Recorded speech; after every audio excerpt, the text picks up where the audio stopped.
प्रामुख्यानं उज्ज्वला योजनेअंतर्गत गॅस कनेक्शनचं वाटप हे या ठिकाणी आपण ठेवलंय। तुम्हाला माहितीये मागच्या 7-8 वर्षापासून मी पंतप्रधान उज्ज्वला योजनेअंतर्गत आपल्या नंदुरबार लोकसभा मतदारसंघात बऱ्याच महिलांना आम्ही गॅस कनेक्शनचं वाटप करत आलेलो आहे।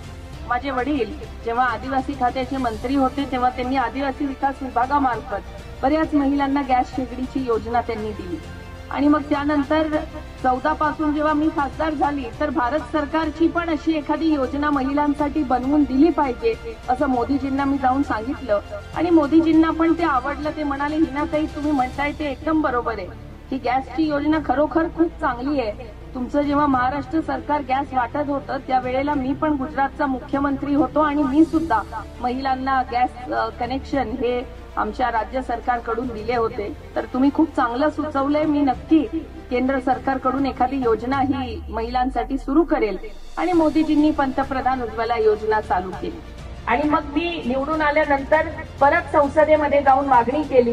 तिथे जाऊन मी सांगितलं की आमच्या मतदारसंघामध्ये मी 1.5 लाख महिलांना गॅस दिलेत, पण अजून बऱ्याच महिला राहून गेल्या आहेत। पण मी काही जिद्द सोडली नाही।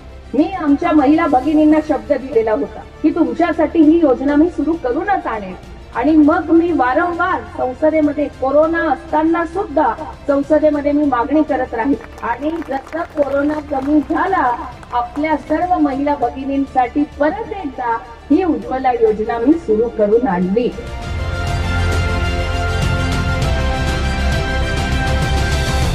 तुम्हाला प्रशिक्षण देऊ आणि प्रशिक्षण देऊन तुम्हाला पैसे पण उपलब्ध करून देऊ व्यवसायासाठी आणि तुम्ही जे बनवाल ते पण विकत घेऊ आम्ही, अशा पद्धतीने तुम्हाला काम देऊ। आणि हे काम निवड करत असताना आपल्या भागामध्ये काय पिकतं त्याच्यापासून आपल्याला काय करता येईल त्या पद्धतीने तुम्ही ठरवायचं। पिण्याच्या पाण्याचा प्रश्न सुटेल, तुमचा गॅसचा प्रश्न सुटेल, हे सोडवण्याचं काम सातत्यानं हिनाताईंनी या ठिकाणी केलं आहे। रस्त्यांच्या बाबतीमध्ये आम्ही सर्वीकडे रस्ते आम्ही मोठ्या प्रमाणामध्ये मंजूर करून दिले आहे।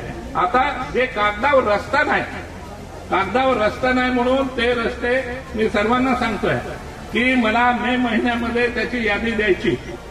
मे महिन्यात पहिल्या आठवड्यापर्यंत जिथे जिथे रस्ते बांधायचे कागदावर रस्ता नाही पण गाडवाट आहे, पायवाट आहे, जिथे रस्ते करायचे ती यादी द्या। मी जून महिन्यामध्ये तुम्हाला 100% रस्ते करून देतो।